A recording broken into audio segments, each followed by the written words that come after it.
కీర్తనల గ్రంథం 62వ అధ్యాయం. నా ప్రాణము దేవుని నమ్ముకొని మౌనముగా ఉన్నది. ఆయన వలన నాకు రక్షణ కలుగును. ఆయనే నా ఆశ్రయదుర్గము, ఆయనే నా రక్షణకర్త. ఎత్తైన నా కోట ఆయనే, నేను అంతగా కదిలింపబడను. ఎన్నాళ్ళు మీరు ఒకనిపై బడుదురు? ఒగురుచున్న గోడను పడబోవు కంచెను ఒకడు పడద్రోయునట్లు మీరందరూ ఎన్నాళ్ళు ఒకని పడద్రోయ చూచుదురు. అతని ఔన్నత్యము నుండి అతని పడద్రోయుటకై వారు ఆలోచించుదురు.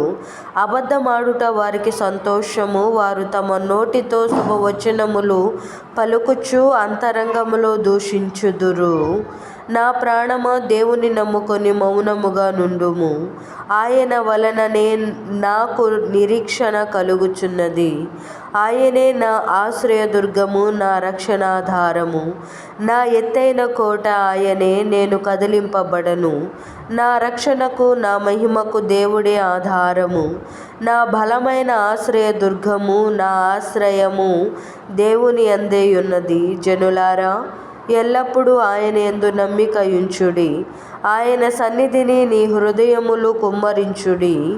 ఆయన సన్నిధిని మీ హృదయములు కుమ్మరించుడి. దేవుడు మనకు ఆశ్రయము. అల్పులైన వారు వట్టి ఊపిరి అయి ఉన్నారు, గనులైన వారు మాయాస్వరూపులు. త్రాసులో వారందరూ తేలిపోవుదురు, వట్టి ఊపిరి కన్నా అలకనగా ఉన్నారు. బలాత్కారమందు నమ్మిక యుంచకుడి, దోచుకొనుట చేత గర్వపడకుడి. ధనము హెచ్చినను దానిని లక్ష్యపెట్టకుడి. బలము తనదని ఒక మారు దేవుడు సెలవిచ్చెను, 2 మారులు ఆ మాట నాకు వినబడెను.